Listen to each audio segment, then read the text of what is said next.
E aí, seus trouxas, tudo bem? Meu nome é Emerson Silva e esse é o podcast pra você deixar de ser trouxa. E como a gente faz isso? Lendo todos os livros de Harry Potter e ouvindo esse podcast onde eu vou comentar cada um dos capítulos de cada um dos livros. Lembrando sempre que você pode fazer na ordem que você quiser.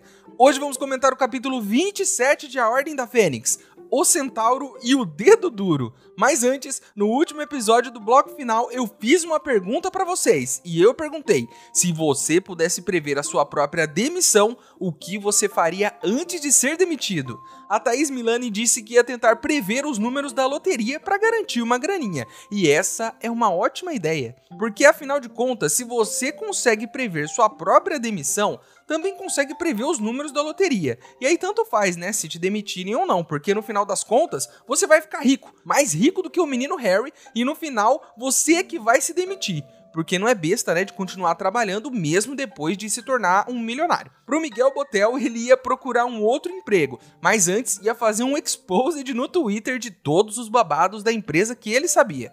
Provavelmente, ao prever a demissão e expor a empresa no Twitter, o Miguel seria pego pelo chefe e isso causaria a demissão dele. Então, baseado nisso, se o Miguel não prevesse que seria demitido, talvez ele não fosse demitido, porque então não iria expor a empresa no Twitter.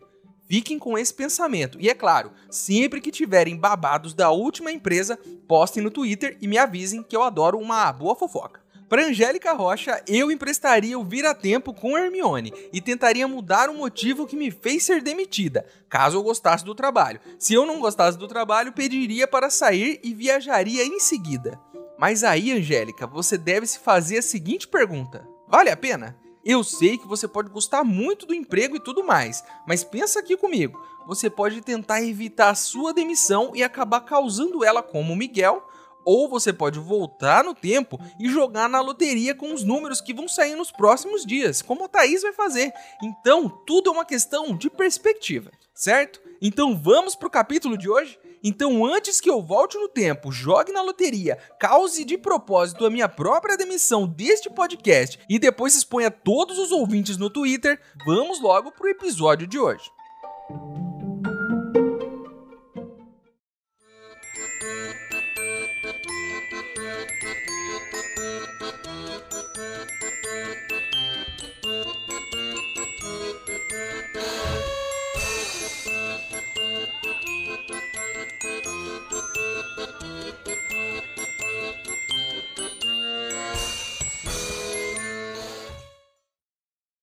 Pessoal, estão dizendo por aí que existe uma poção nova que pode fazer a gente deixar de ser trouxa. Assim, num piscar de olhos. Mas os ingredientes para essa poção são um pouco caros e eu preciso comprar eles lá no Beco Diagonal. Se você quiser ajudar, o link para apoiar está aqui na descrição do episódio. Lembrando que se você não puder ou não quiser, não tem problema. O mais importante é você continuar aqui com a gente, ouvindo o podcast para deixar de ser trouxa.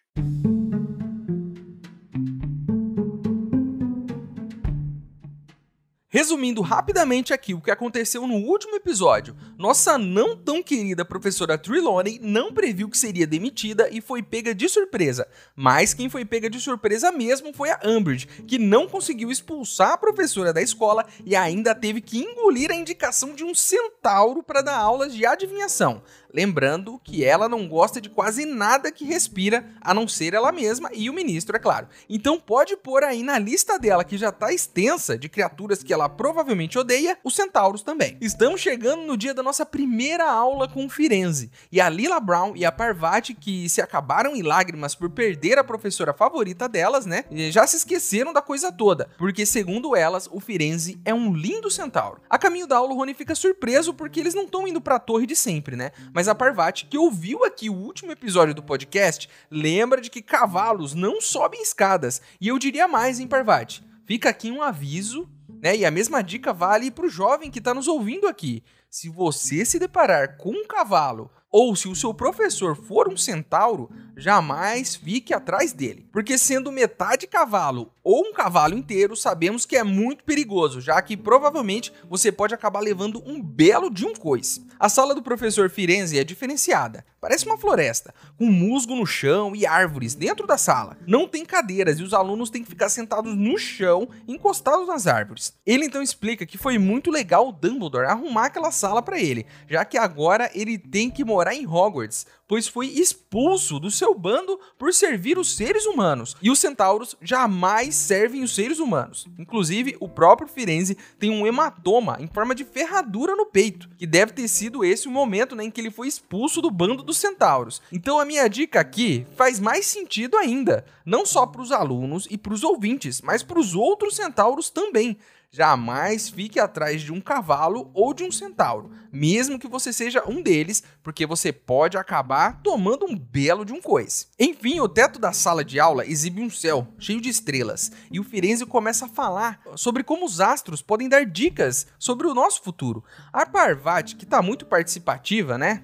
Primeiro porque ela adorava a matéria por causa da professora Trelawney e também porque o Firenze é um lindo centauro, resolve então levantar a mão para chamar a atenção dele e começa a falar que a professora Trelawney ensinou isso para ele já. E que Marte, que tá aparecendo ali no céu, indica que a pessoa vai se queimar. Para acabar com toda a empolgação dela, né, o centauro diz que isso é tolice de ser humano e que o universo pouco se importa com as banalidades humanas. E o que ele indica de verdade são grandes acontecimentos. Então, se você aí que tá me ouvindo acredita que a posição dos planetas no dia do seu nascimento pode indicar algo sobre o seu futuro, saiba que o Firenze disse que isso não tem nada a ver e que o seu nascimento não é um grande acontecimento para a humanidade. E é claro, eu concordo com ele, porque como um bom virginiano que eu sou, não acredito em signos. E não ousem me questionar hoje, hein? Porque eu já li aqui que devido à passagem de Marte, eu preciso cuidar do meu equilíbrio emotivo para controlar melhor a minha ansiedade. E eu tô trabalhando nisso porque estava escrito ali no site. Sim, o Firenze diz que, no geral, os astros estão indicando que uma guerra está para começar. E não precisa, né? Ver nos astros também, né? É só comprar o último exemplar do Pasquim que tá tudo escrito lá. Aí que achei que seria uma aula diferente, porque afinal de contas ele parece saber mais do que tá falando do que a professora Trelawney, foi a mesma coisa das aulas dela, né? Ele viu sinais na fumaça que ninguém vê, disse que tá tudo bem porque os humanos são péssimos nisso, né? E não conseguem ver o que ele vê, disse que vai rolar uma guerra, que todo mundo vai se lascar, né? E que é pra eles não levarem também tudo muito a sério, porque nem ele, na verdade, nem os centauros costumam acertar sempre também. Resumindo para vocês, humanos não conseguem prever o futuro e os centauros também não, mas eles fingem muito melhor. E vai acontecer alguma desgraça, né? E o que é sempre o que a gente tem certeza aí nas aulas de adivinhação, que vai acontecer alguma desgraça. E geralmente acontece, né? A gente tanto criticou a professora Trelawney que não sabia fazer previsão e a gente acabou com esse cara aí, quer dizer, com um cavalo, né? Que, né, tem o mesmo problema, não prevê nada, só enrola.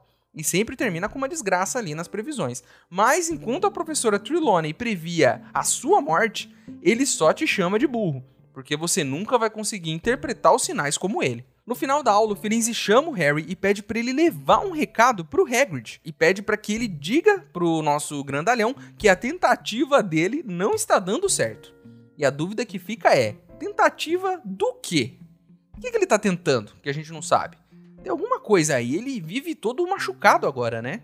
Então alguma coisa está acontecendo. Será que Hagrid está tentando domesticar novamente aranhas gigantes? Assim que o Harry consegue ter um tempinho com o Hagrid ali numa aula ou outra, né? Quando a Umbridge não tá bisbilhotando tudo, ele dá o recado. E o grandalhão diz que as tentativas estão dando certo sim. E o Harry logo diz pro Hagrid, né? Não se mete em encrenca, cara, ou você vai acabar sendo demitido. E o Hagrid diz que existem coisas mais importantes na vida do que manter o emprego. E isso me pegou, hein? Isso me pegou. Sim, Hagrid, existem muitas coisas na vida mais importantes do que manter o emprego. Até porque, se manter o emprego fosse realmente importante, o seu chefe te ajudaria, ao invés de estar só procurando um motivo para te demitir. Então, se você aí tá ouvindo esse podcast no trabalho, sim, eu sei que tem gente que ouve para dormir, sei que tem gente que ouve para lavar a louça, tem gente que ouve no ônibus, deve sim ter gente que ouve no trabalho. E se você aí tá fazendo isso agora, lembre-se, existem coisas na vida mais importantes do que manter o emprego. E uma delas é ouvir esse episódio até o fim. E se você conseguir fazer isso e ainda manter o seu emprego e o seu salário, ainda pode apoiar esse podcast também. Fica aí a dica pra vocês. E continuem ouvindo o podcast no trabalho, porque eu tenho certeza que ele aumenta a sua produtividade, baseado em dado nenhum. Eu só tô jogando coisas da minha cabeça aqui. Na reunião da AD de hoje, o Harry tá ensinando o pessoal da AD a fazer o patrono. E é a aula mais esperada por todo mundo, né? Todo mundo quer fazer o patrono. Teve gente que entrou nessa furada aí só pra aprender isso. Mas a coisa tá difícil, viu? E só alguns conseguem fazer, o resto fica só fazendo fumacinha, né? A Hermione achou, por exemplo, conseguem fazer patronos já com formato de animais, inclusive. E elas ficam lá, nossa, que bonitinho, não sei o quê. Mas até aqui, segundo o próprio Harry, os patronos não servem pra nada, né? Porque é muito diferente fazer o patrono ali, o bichinho, e enfrentar um dementador na sua frente. Porque fazer o patrono ali com formato de animal é tipo fazer um animalzinho de bexiga, né? Quando você enche ali a bexiguinha e faz um cachorrinho. Mas se um ladrão tentasse me assaltar, não ia adiantar nada bater com um bichinho de bexiga nele. É isso que o Harry tá tentando dizer pra elas. Não adianta fazer um patrono bonito, é preciso enfrentar o perigo com ele. E a gente sabe que um bichinho de balão não dá pra fazer isso, né? Então a aula é interrompida pelo nosso querido Dobby. E ele entra na sala pra avisar que a Umbridge já descobriu tudo e que tá indo pegar eles. No meio disso tudo, é claro, sempre que ele vai falar essas coisas, ele começa a se bater, a dar tapa na cabeça, a se chutar a própria bunda, né? Fazer esse tipo de coisa. Como ele fazia no passado quando ele trabalhava pros Malfoy. Apesar de ser um elfo livre, a cabeça desse coitado, né, já virou suco de fruta. Então ele tá malucão até hoje. O Harry então grita pra todo mundo sair correndo. E vira aquela bagunça, né? Salve-se quem puder. E o Harry, assim que sai e começa a correr, é pego de surpresa pelo Malfoy, que logo chama a nossa querida Vaca Rosa pra pegar o menino Harry. E ela diz que vai levar ele até o diretor. E fica aqui a questão, né? Se eles ficassem dentro da sala, seria possível que ela conseguisse pegar eles lá dentro? Porque afinal de contas, né, quando eles entram na sala, eles não estão procurando um lugar para estudar escondidos? Então eles não conseguiriam ser revelados pela própria sala, já que eles pediram para ela para não revelar a presença deles. Então talvez se eles ficassem lá dentro, ninguém descobriria. A não ser que alguém pedisse para a sala para descobrir o que está lá dentro e o que eles estão fazendo. Aí a sala teria um conflito de interesses, né? Quer dizer, uma pessoa está pedindo para não ser descoberta e a outra pessoa está pedindo para descobrir. O que a sala faz quando acontece isso? Será que ela obedece à última pessoa que pediu? Mas no desespero, né, não tem o que fazer. Eles só se levantaram e saíram correndo e é o que eu faria também, né? Não dá pra ficar pensando no que a sala faria nesse momento. Não demora muito e eles chegam até a sala do Dumbledore. O Harry com a Umbridge puxando ele pela camiseta, né? Na sala, meus amigos, tem uma porrada de gente. Uma porrada mesmo.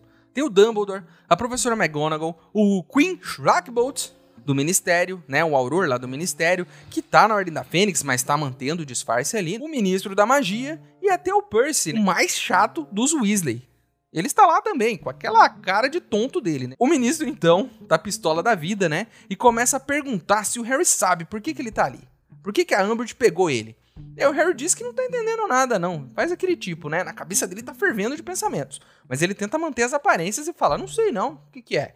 Aí a Umbridge diz que vai chamar a informante deles, que é quem dedurou o rolê todo. Aquela que entregou o grupo. Eis que aparece ali a amiga da Cho. Aquela menina que desde o começo não tava muito contente com essas aulas aí não, né? E ela tá com a cara cheia de espinhas horrorosas. Lembrando que esse foi um presentinho da Hermione, né? Que enfeitiçou o nosso pergaminho que todos assinaram para fazer exatamente isso com quem entregasse o grupo. Eu tenho uns amigos que na época de escola devem ter feito isso, devem ter assinado um contrato mágico desses, porque tinha uma galera caprichada nas espinhas, viu? E sabe que eu nunca tive esse problema? E eu vou dar a minha dica aqui pra vocês, hein? Dicas de cuidados faciais de um cara que teve pouquíssimas espinhas na vida. Pra você ter uma pele linda e sedosa como a minha, primeiro, beba bastante água. Segundo, lave bem o seu rosto com água e sabonete, inclusive se puder várias vezes ao dia. Terceiro, evite ficar tocando no seu rosto com as mãos, porque isso espalha as bactérias ali, e elas causam as espinhas. Cuidado também quando for espremer as suas espinhas, porque apesar de ser uma delícia espremer uma espinha, tanto que eu até fico vendo às vezes por horas vídeos de espinhas sendo espremidas, às vezes isso pode deixar cicatrizes bem feias na sua cara. E última e mais importante dica de todas, cuidado ao assinar um contrato mágico. Pergunte primeiro o que aquilo vai fazer com a sua cara, porque se for espinhas, aí ferrou tudo, né? Assinou, fez alguma merda, vai ficar com a cara igual a dessa menina aí. E eu tenho certeza que muita gente tá assinando um contrato mágico sem ler, porque tem uma galera cheia de espinha por aí.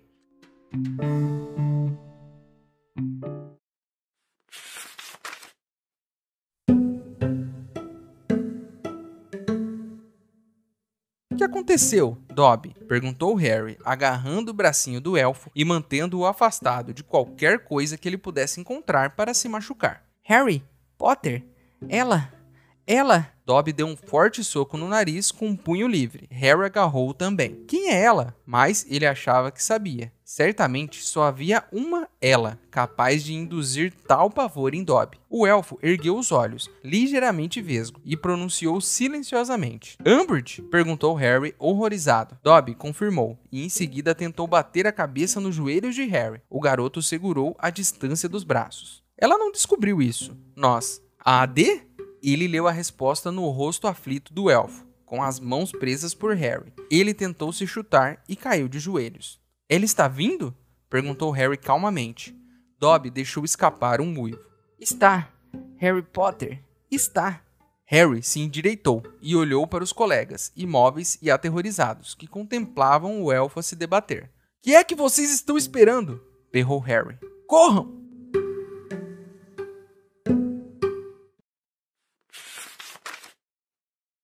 Ei, seu trouxa, se você tá curtindo o podcast, não se esqueça de deixar uma avaliação na ferramenta que você estiver ouvindo, caso ela tenha esse recurso, é claro. Assim o programa ganha uma moral e chega ainda a mais trouxas como você.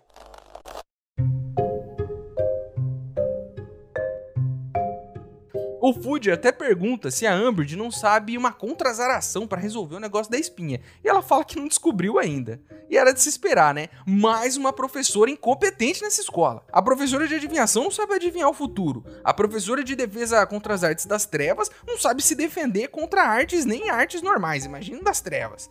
Né? A gente sabe que todos esses cargos aí estão bem difíceis de preencher nessa escola, né? E esse ministro também não tem mais o que fazer, né? No segundo ano foi lá aprender o Hagrid pessoalmente. Agora tá indo até a escola para resolver desobediência de aluno. Parece que o mundo bruxo tá uma calmaria só, né? Porque esse cara não tem mais nada para fazer. Tanto que fica indo resolver treta de escola. Né? Isso é tipo, sei lá, como se o presidente do Brasil fosse aí na sua sala dar uma cagada em um aluno que matou aula. Não faz sentido nenhum, esse cara não tem mais nada para fazer. Mas isso só mostra como esse cara tá perdido na vida e não sabe o que tá fazendo. Ele tá louco pra pegar o Dumbledore e o Harry, e ele vai até as últimas consequências por isso. O Dumbledore pergunta se eles têm alguma prova, né, de que os encontros estavam acontecendo nos últimos meses. E a Umbridge então olha pra nossa testemunha e diz: temos uma testemunha e ela vai contar tudo? E aí então, pra surpresa de todos, a menina nega a coisa toda. Quer dizer, ela tá ali como informante, mas não vai informar nada. Não entendi isso. Aí ela não fala nada, não entrega ninguém. E aí o Dumbledore fala: e aí, o que vocês têm? Vocês têm alguma coisa de verdade? Ou vocês vieram aqui só encher a minha paciência? A Umbridge então, pistola da vida, começa a chacoalhar a menina. Como se fosse uma doida, né? Chacoalhando a criança aí. Aí o Dumbledore levanta, aponta a varinha pra ela e fala: olha, você não vai agredir um aluno aqui na minha frente, eu não vou deixar. Aí a Umbridge diz que tem outra prova, né? Solta a aluna, pede desculpas ali, né? 1 minuto de sanidade. E aí ela saca uma lista de presença da Armada de Dumbledore, com todos os nomes assinados. Com o Harry ali como o primeiro nome, né? Agora ferrou, né? Não tem como a coisa toda não ser desmascarada com essa lista aí. O ministro, então... inclusive a Umbridge diz que foi uma aluna, acho que foi a Pansy Parkinson, que conseguiu essa lista porque pediu para que a sala precisa desse provas para ela sobre o que estava acontecendo lá dentro. Então essa sala aí, né, não é confiável. Já vou deixar a dica aqui pra vocês. Sala precisa não é confiável. Porque a primeira pessoa que chegar pedindo pra te pegar no flagra, vai conseguir. Ela vai te entregar. Ela obedece todo mundo e não tá nem aí. O ministro então olha pra lista e diz: olha só, a Armada de Dumbledore. O que deixa o coitado do diretor, né, até meio sem jeito. Mas o Dumbledore dá um sorriso e diz que foi tudo um plano dele. Que afinal de contas é a Armada do Dumbledore e não a Armada do Potter. E que ele estava recrutando os alunos para um grupo secreto. Ele mente, né, na cara dura, para não encrencar o Harry. Agora, olha só como esse jogo tá ficando confuso. O diretor prefere deixar o cargo do que deixar um aluno ser expulso. Para você ver o nível de importância que ele tá dando pro Harry continuar na escola. é mais importante o Harry continuar na escola do que o diretor que está cuidando de todos os alunos dessa escola. Mas é muito louco tudo isso, né? O Harry ainda não tem essa noção da importância que ele tem e de como todo mundo está se esforçando para proteger ele. Tanto que o próprio Dumbledore está se jogando na frente. O ministro então pede pro Percy enviar uma coruja pro profeta diário para que a notícia saia no dia seguinte. Porque para ele o mais importante é a notícia no jornal, né? Que todo mundo saiba o quanto antes. E diz que vai levar o Dumbledore para Azkaban. O Dumbledore então calmamente diz que o ministro tá enganado. Você acha que ele vai para Azkaban assim sem fazer nenhum barulho? Porque ele vai sim fazer muito barulho. O Dumbledore tá demais nesse capítulo. Demais. Tem uma aurora ali num canto que tira a varinha do bolso. Aí o Dumbledore diz, olha, eu sei que você é muito bom, cara, mas nem tenta me atacar, porque senão eu vou te dar um pau. Ele não fala bem assim, mas é mais ou menos isso. O ministro então diz, você acha que dá conta de enfrentar todo mundo nessa sala? Aí o Dumbledore fala que eles não são nem tontos de tentar atacar ele, porque senão ele vai moer todo mundo na porrada. Novamente não foi exatamente isso que ele disse, mas seria muito mais legal se ele dissesse isso. Não dá nem tempo do cara levantar a varinha. O Dumbledore solta um raio e derruba todo mundo. Todo mundo, até o Percy, né, que é o que mais merecia ali ser derrubado. E aí tem vidro quebrado, gente gritando, uma correria, mas o Dumbledore derruba toda a galera. A professora McGonagall puxa o Harry, né, e a nossa dedo duro pro chão.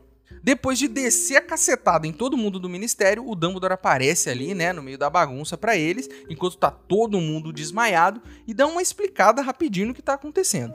Ele disse que derrubou também o Queen Schlackbolt pra manter ali o disfarce, né, mas que antes ele alterou a memória da nossa dedo duro, pra que ela esquecesse ali do porquê ela tava ali dentro, ou que mudasse a memória dela pra ela achar que não aconteceram as reuniões. E graças a isso, ela não dedurou todo o lance da AD agora há pouco. Então foi por conta do Queen que mudou a memória dela. O Harry tenta se desculpar pelo lance todo ali na hora, mas o Dumbledore nem dá bola. Diz que ele vai para a Ordem da Fênix e que em breve ele vai estar de volta, porque o ministro vai se arrepender muito de não ter ouvido ele. Além disso, o Harry promete que vai se esforçar mais nas aulas do Snape, porque ele precisa fechar a mente pro Voldemort. Precisa segurar os sonhos dele. Ele tá vendo muita coisa esquisita e que é pra se controlar. Dizendo isso, nosso velhinho porradeiro se levanta, a Fawkes aparece, ele segura nela e ele pega fogo. Se tem um jeito mais estiloso de desaparecer, eu não conheço. O cara pegou fogo e sumiu. Isso é muito estiloso. É muito estiloso. O Fudge então se levanta, surtado, né, sem saber o que aconteceu, e grita que ele não pode ter desaparecido assim, porque ninguém pode desaparatar em Hogwarts. Né, a Hermione explicou isso pra gente, já que nenhum de nós conseguiu ler ainda Hogwarts, uma história. E aí ele pede pros aurores correrem atrás do diretor. O capítulo termina aqui. E eu tenho uma reflexão que eu quero fazer com vocês aqui. Vocês já notaram que com o passar dos livros, o Dumbledore tem ficado cada vez mais poderoso e mais sábio do que ele era antes? Vou explicar aqui. No primeiro livro, ele era meio bobão, não era? Ele era um cara meio bobão, velhinho simpático, aquele vovô engraçado. A questão é que ele começa como um personagem mais bobão, e ele vai amadurecendo junto com o Harry, ficando mais sério, mais inteligente, mais sábio, mais poderoso. E eu acho que a gente pode analisar essa mudança do Dumbledore por dois lados. Vamos partir do princípio que é o seguinte, ele não mudou. Né? Ele já era um velhinho, ele já era sábio, já era poderoso, já era o cara que ele é hoje quando o Harry entrou na escola. Porque pra ele, pra um cara de 100 anos, os últimos 5 não mudaram muito o que ele é, né? Ele já tinha aprendido tudo que ele sabe. Aprendeu uma coisa ou outra, mas, né, no geral, ele já era o cara poderoso que ele é. A questão aqui, eu vou levantar duas hipóteses. A primeira é que o Dumbledore, assim como todos os outros personagens, é visto pelos olhos do Harry. Porque a história é do ponto de vista dele. Então, no começo, por exemplo, no primeiro livro, o Snape é um vilão. O Draco é um rival, um menino chato. O Dumbledore é um vovô gente boa. E quando o Harry vai amadurecendo, a gente percebe que o Snape, por exemplo, tem suas camadas. Que ele foi legal algumas vezes, foi chato outras vezes e tudo mais. Então, ele muda como personagem. E dá pra gente perceber, talvez o Harry não tenha percebido, mas o Draco ganhou mais camadas, né? Mais como até uma vítima do que como um vilão, mas que também é um vilão, é claro, porque importuna o Harry o tempo todo. Ele percebe também que o Dumbledore é muito mais sábio e mais poderoso. A primeira hipótese que eu levanto aqui é que o Harry cresceu e a visão dele das outras pessoas foi mudando junto com a maturidade dele. Aí tem um segundo modo de ver as coisas, né? Que não é através dos olhos do Harry. O outro modo de ver as coisas é que o Dumbledore, ele é tão inteligente e tão poderoso e tão sábio que ele sabe lidar com uma criança que é mais inocente, que não viveu tanto, que não tem toda essa percepção que ele tem. Então ele age de forma diferente com uma criança, com um adolescente e com um adulto. Porque vamos combinar aqui, né? O Dumbledore do primeiro livro já era o Dumbledore do último, como eu disse agora há pouco. Ele já era poderoso. Mas ele lidava com o Harry de uma forma mais doce, mais gentil. Quase que como um tio bobão, fazendo brincadeiras. Porque ele sabe que é assim que se lida com uma criança. E com o passar dos anos, ele vai tratando o Harry de uma forma diferente, de acordo com o amadurecimento deles. Porque o Dumbledore sabe lidar com essa situação toda, afinal de contas, ele é um professor.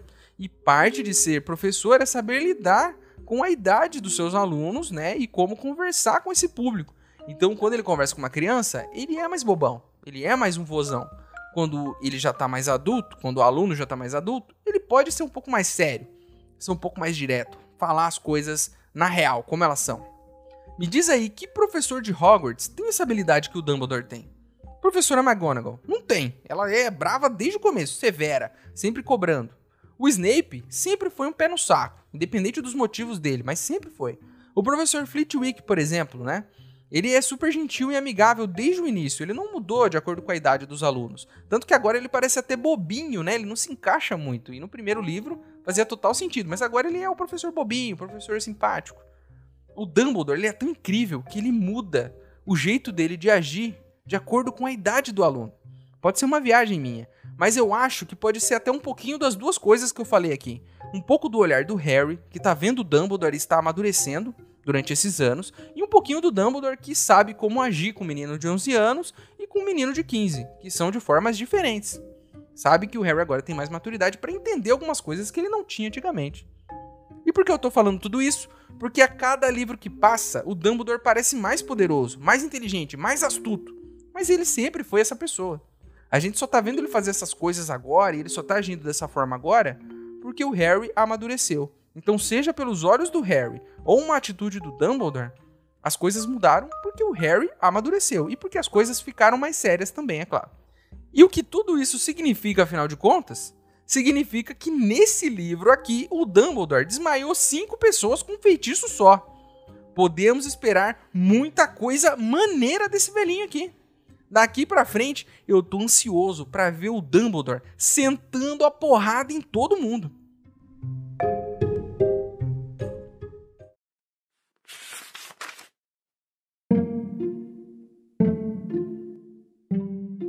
Não seja bobo, Dawlish, disse Dumbledore em tom bondoso. Estou certo de que você é um excelente auror. Tenho a impressão de que obteve excepcional em todos os seus niemes. Mas, se tentar a me levar à força, terei que machucá-lo. O homem chamado Dawlish piscou meio abobado. Tornou a olhar para Fudge, mas dessa vez parecia esperar uma dica sobre o que fazer a seguir. Então, caçoou Fudge recuperando-se.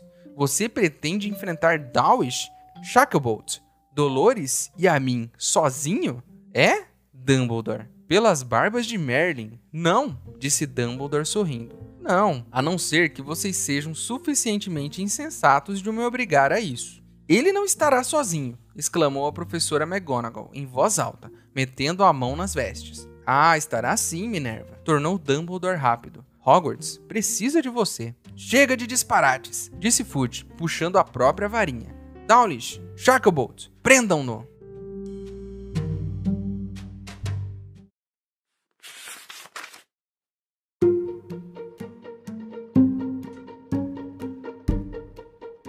Então é isso, meus queridos. Terminamos mais um capítulo de Harry Potter e a Ordem da Fênix. A capa do episódio de hoje foi ilustrada pelo Michele Delucci. Agora você pode virar um apoiador do podcast. O link tá aqui na descrição. Mas se você não puder ou não quiser, não tem problema. O mais importante é você continuar aqui com a gente, ouvindo cada um dos episódios para deixar de ser um trouxa. E chegou a hora onde eu, o maior trouxa de todos, pergunto para vocês, os outros trouxas: O que vocês acham que o ministro da magia poderia estar fazendo de mais importante ao invés de resolver uma treta de aluno da escola? Eu acho que para começar, ele deveria fazer uma terapia, porque o velho tá cada vez mais maluco. O nosso e-mail é e-maildostrouxas@gmail.com. Ele tá aqui na descrição. Manda seu e-mail para mim, que se eu gostar, eu vou ler ele aqui. Você também pode falar comigo pelas minhas redes sociais. Meus usuários estão aqui na descrição do episódio também. Certo? Então é isso. Espero vocês no próximo episódio para ver quem vai ter a cara amassada pelo Dumbledore. E é só isso que eu tô esperando agora, inclusive, né? A única coisa que eu quero saber é quem vai ser o próximo que vai tomar uma porrada do Dumbledore. Vejo vocês no próximo episódio. Meu nome é Emerson Silva e esse é o podcast para você deixar de ser trouxa. Tchau!